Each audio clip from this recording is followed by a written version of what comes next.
sou João. Eu sou Bárbara. Viste a quantidade de pessoal que reprovou no primeiro ano, estava lá atrás.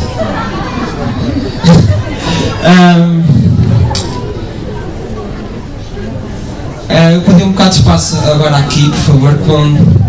Nós queríamos, como todos sabem, esta festa é para reverter fundos para ajudar a Ágata. Ela está entre nós e nós íamos chamar o Padre Artur e a Ágata para ela vos contar um pouco da história dela e o que é verdadeiramente a doença dela. Ágata?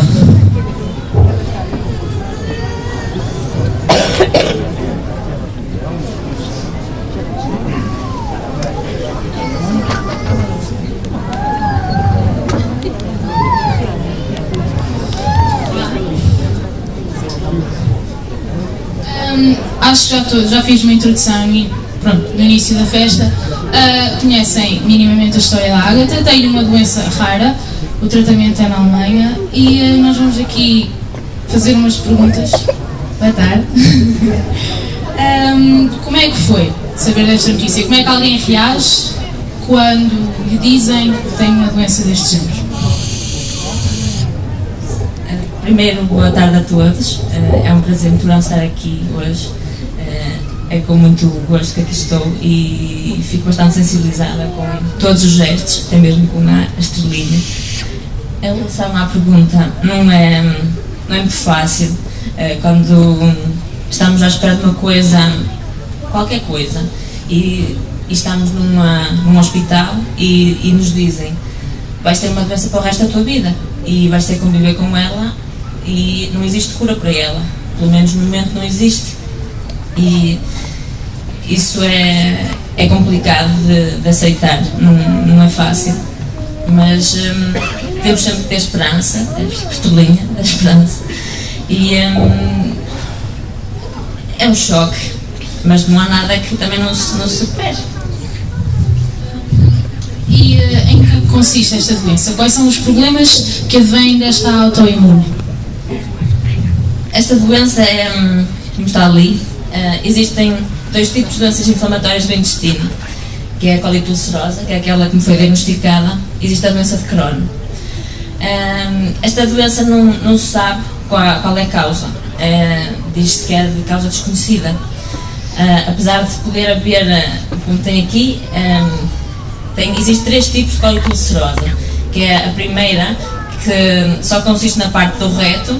Depois tem a segunda, que é a parte esquerda do intestino grosso, e depois pode abranger todo o intestino grosso, que é aquela que me foi diagnosticada a mim. É sempre no interior do cólon, porque a doença de Crohn é que também tem na parte exterior do cólon, pode ter. Depois, se quiserem passar para o... Sim. Por exemplo, eu vou falar daquilo, isto são vários sintomas que se tem de quando se tem esse tipo de doenças. Só que eu vou falar mais daqueles que me tocaram mais. Tinha muita diarreia, foi de um momento para o outro. Eu estava normal um dia, no outro acordei e comecei a fazer diarreia. Até que passavam uns dias começou a sair bastante sangue, eu fazia muito sangue. Depois estamos sempre com aquela necessidade de ter que ir à casa de banho. A qualquer momento temos que ir a correr para a casa de banho porque não conseguimos controlar. E são muitas dores de barriga, muitas cólicas, uma pessoa deixa quase de comer porque nem tem vontade de comer. E depois, claro, se não se come, depois perde sangue, vem a anemia, emagrece bastante. E depois também há quem tenha a parte das dores articulares, que eu por acaso também tive. Depois, como eu disse, não se sabe qual é a verdadeira causa o que é que causa esta doença, este tipo de doença, mas há vários. Pode ser fatores genéticos, pode ser ambientais, pode ser imunitários, pode ser a própria flora do indivíduo que está alterada. E claro que também o stress está sempre associado a este tipo de doenças. Pode piorar, não é o que causa, mas pode agravar um pouco quando está numa fase crítica da doença. Por exemplo, aqui as primeiras três imagens são do meu intestino, foi quando foi diagnosticado. Como tenho o de baixo para comparar, quando se consegue ver os vasos sanguíneos e não tem qualquer tipo de lesão, as duas imagens de baixo, no meu nem sequer se conseguia distinguir os vasos sanguíneos, estava completamente... É como se Eu vou explicar isto por não ser uma forma muito científica. É como se o meu intestino estivesse a atacar ele próprio, se o meu organismo não o reconhecia como sendo dele. E então causa muitas úlceras, como podem ver na primeira, que já tem ali aquela parte com sangue, e depois existe muito muco, não são imagens bonitas de se ver, peço desculpa, mas é ficar assim. Há vários medicamentos que se tomam. Eu comecei com os primeiros, que são os ginemas, e com supositórios. E tanto os ginemas podem ser com corticoides, também fiz esses. E depois temos também imunossupressores, porque sendo uma doença autoimune, temos que baixar as defesas do organismo, porque eles já não reconhecem, começam-se a atacar, aquilo que eu estava a dizer, do intestino se atacar a ele próprio. E então temos que baixar as defesas do nosso sistema imunitário, que é para tentar que isso não aconteça. Comigo também isso não resultou, não tive qualquer tipo de melhoria. Então aquilo que me foram dando sempre foi corticoides e em doses muito grandes, que era a única coisa que estava a conseguir controlar a crise.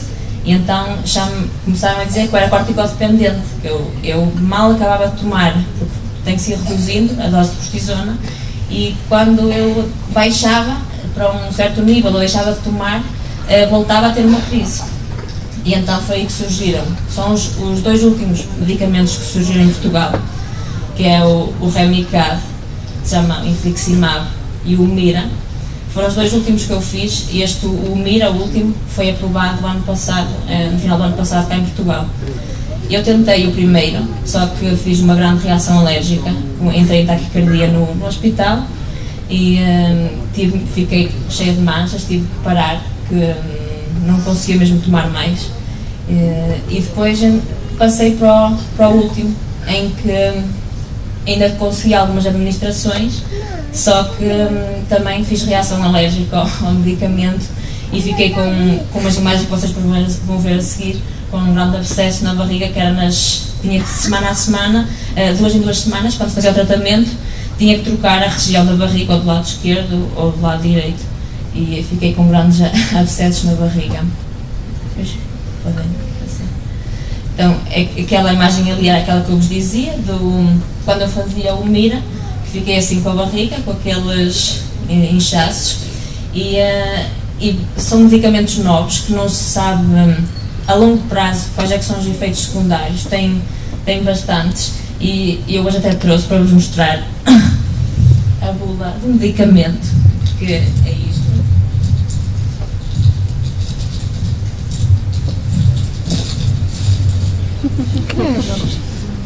Isto, a maior parte deles são efeitos secundários, aqui, deste lado. Vai daqui até aqui ao fundo.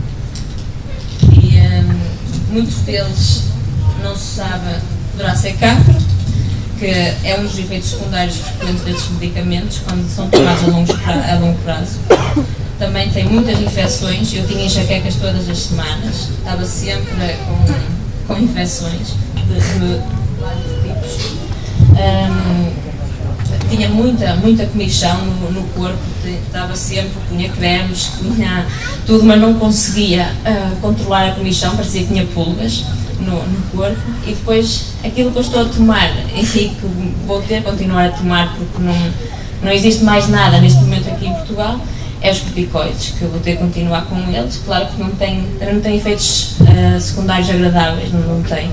Isto foi agora há pouco tempo, que já é há muito tempo, a doença já foi diagnosticada há 4 anos, e nunca parei durante mais de um mês, nunca consegui. E isto já é efeitos estas lesões na língua, dá muito tempo de tomar estes corticoides, para além de que quando fiz uma osteodensitometria já tinha indícios de poder começar a ter osteoporose por causa dos corticoides. Também aparecem muitas borbulhas na cara, também infecções, depois muitas dores de barriga. São alguns dos efeitos dos corticoides, mas que estes já estão bem estabelecidos, não é como aqueles que são chamados medicamentos biológicos, que a longo prazo nunca se sabe o que é que poderá acontecer, e que eu também não consegui com que tivesse resultado em mim. Basicamente foi isso. Depois perguntam sempre, mas isto tem cura? Isto, a cura não tem, porque pelo menos para já não existe, mas chega a um determinado ponto em que os médicos questionam será que a colectomia é retirar uma parte ou a totalidade do intestino grosso. E no meu caso, se tivessem que retirar, tinham que retirar na totalidade, porque eu tenho todo o cólon está inflamado. E se isto é uma cura, não sei se pode considerar cura, viver sem uma parte ou sem a totalidade do intestino grosso. Há quem o faça, claro, tem as suas... não sei como é que ia dizer, é claro que modifica muito a forma, o estilo de vida, modifica muito a qualidade de vida de uma pessoa, viver sem o cólon. Mas a partir do momento que também está a afetar todo o sistema imunitário, vai poder sempre haver uma altura, e eu conheço casos que aconteceu isso, que apesar de não terem o intestino grosso, que continuam a apresentar alguns sintomas da doença, porque não é só o intestino que está lesado, é todo o sistema imunitário. E se nós vamos muitas vezes às urgências, não é só pela doença do intestino, é por todos os outros sistemas que ele vai afetando a doença em si. E se isto se considera cura, também não sei, mas para mim acho que não é grande cura, mas é uma ajuda em muitos casos, quando não se responde a qualquer tipo de tratamento e mesmo aos corticóides não se responde, é isto, tem que se tomar estas medidas. E pronto, este é o nosso cenário. Muitas das vezes é esta necessidade de ir muitas vezes à casa de banho, que chega a ser mesmo desesperante, e é um cansaço que não se consegue explicar, que não tenho palavras sequer para dizer o cansaço que se sente depois de ir à casa de banho. Parece que todas as energias saem quando vamos. E a nível de...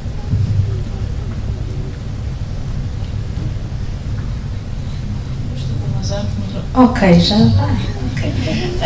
E a nível de custos financeiros, a nível muito geral, medicamentos, desde que soube da notícia até agora, já foi um grande encargo? Sim, isso já foi bastante. Quando não foi possível ser diagnosticada num hospital público, porque ou não tinham meios, ou não se fazia determinados exames de urgência, ou por outros motivos que não vale a pena sequer serem referidos. E então o desespero já era tão grande, já estava há 2 semanas, em que ninguém me dizia o que é que eu tinha, eu só via sangue a sair, eu ia mais de 15 vezes à casa de banho por dia. E houve médicos que me chegaram a dizer que era normal eu sangrar, porque era de muitas vezes limpar, peço desculpa pela expressão, o rabo.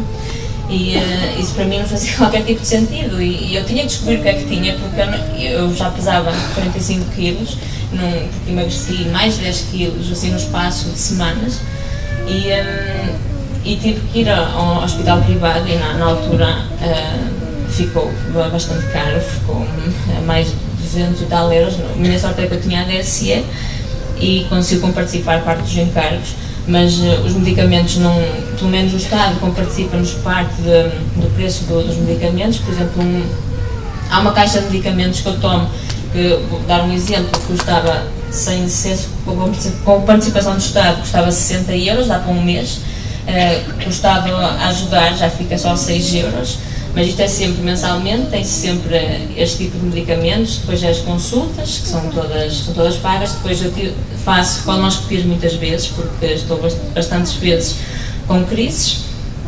Depois já estes medicamentos, estes últimos que saíram, só para terem uma noção de quanto custa, aquele das injeções, eu tinha que fazer 2 em 2 semanas. 2 injeções custam cerca de 1000 euros, e há hospitais que sim, que participam, já este tipo, no Hospital de Vila Real, que é onde estou a ser seguida, o hospital participava no medicamento, mas já há muitos que não estão a adotar já isso, porque fica muito caro para este tipo de doenças. Este tipo de medicamentos são medicamentos extremamente caros, e apesar de já serem considerados de última geração, porque foram os últimos que foram saindo, cada vez o preço é mais elevado, tal como este tipo de tratamentos na Alemanha, que são dos poucos sítios que fazem este tipo de tratamentos, que é aquilo que consiste numa reprogramação do sistema imunitário, porque Normalmente estes medicamentos os que estão participados no mercado,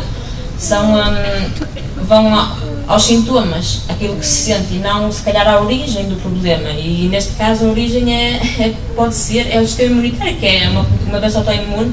O sistema imunitário está completamente desregulado, e o que fazem na Alemanha é fazer uma espécie de reprogramação do sistema imunitário, e sendo os únicos a fazer, e o tipo de passos que aquilo tem que ter para depois ser administrado no doente, também são coisas que têm um grande valor financeiro, e daí o tratamento ser tão caro e custar 30.000 euros.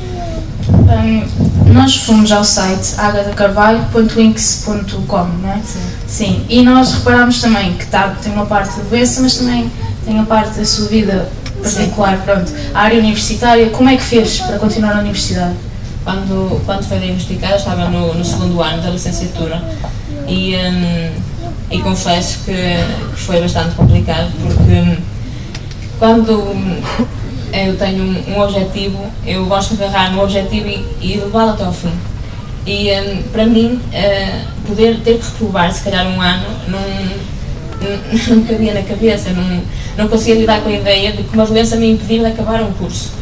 E custou-me bastante saber que isso possivelmente ia acontecer, mas tive ao meu lado amigos que ajudaram muito a minha família, e o meu namorado inclusivamente, que tiveram um papel fundamental para eu conseguir acabar a licenciatura, estar agora a acabar no mestrado. Só me falta entregar a tese, mas são momentos de extrema debilidade física e emocional que nos levam muitas vezes a dizer assim, às vezes é mais fácil, olha, deitar-me na cama e ficar aqui e deixar passar as coisas, mas não consigo ser assim. Quando eu tenho um objetivo, eu gosto de levar até ao fim, e sempre disse, não vou deixar que esta doença me pare e eu deixe de fazer aquilo que eu quis sempre fazer, e vou acabar de fazer, pelo menos esta parte da tese vou entregá-la,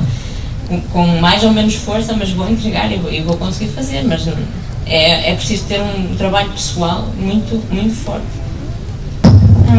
Pronto, nós agora tenho aqui só a dizer, à entrada tem umas caixas para ajudarmos então a Ágata. Podem visitar o site, podem visitar a página do Facebook, divulgar o máximo possível a ideia para todos podermos ajudar. E agora vou passar o microfone. Eu não vou dizer muito, eu já conheço a Ágata há 11 anos, desde pequenita. Passou pela paróquia, pela nossa catequese, depois como muitos outros jovens seguiu o seu ritmo, o seu rumo, está na universidade. Fui estando com ela mais perto, mais longe, cheguei a visitá-la à casa quando surgiram os primeiros sintomas, e fomos conversando, e eu fui conhecendo também, fui-me apercebendo por outras pessoas, sabes? Não vou falar muito porque eu venho de 250 km a pé, e foram os 250 km mais difíceis da minha vida, porque desde demorar 3 horas para fazer 7 km, que eram sempre a subir, até passar das 11 da manhã até às 4 da tarde a levar com neve, vento que até me tirou pedras à cabeça e tudo, uma coisa impressionante. Eu nunca tinha passado por uma coisa dessas, mas tudo se passa. E se não passarmos este ano, se não chegarmos lá este ano, eu venho cá para o ano e faço outra vez. É isto que eu vou dizendo aos que vão comigo, aos jovens. Eu não sei qual é a experiência de dizer isto não vai passar. Eu venho cá para o ano e faço isto de outra forma. Não sei o que é dizer não posso vir para cá para o ano. Dou muitas graças a Deus por ter saúde, mas também tenho que dar muitas graças a Deus pela força que me dá em poder ajudar os outros. E por isso, mais do que tudo, eu queria e espero que aceites toda a nossa ajuda e colaboração, e que, por favor, que grites quando precisares ainda mais da nossa colaboração, porque tudo vamos fazer, e espero que esta seja a primeira iniciativa se não for com esta, deveríamos fazer mais, nem que seja para o ano. Tu vais fazer esse tratamento que nós queremos te bem. É a única coisa que nós queremos dizer. Contamos convosco para ajudar a Ágata. Eu agradeço muito.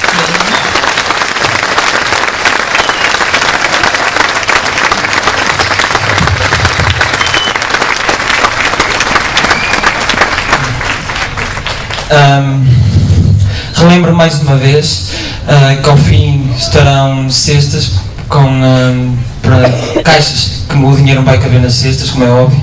Vão estar caixas, tarifas que levam para aí 26 caixas de sapatos, não é? São das grandes, que é para enchermos aquilo, sim. E aos mais jovens que andamos sempre no Facebook, a Ágata tem uma página também no Facebook que fala com o teu intestino e ele diz-te e ele diz-te quem és. Partilhem, utilizem a net para coisas interessantes como esta. De seguida teremos o segundo ano, se não me engano. Sim, temos o segundo ano com a página.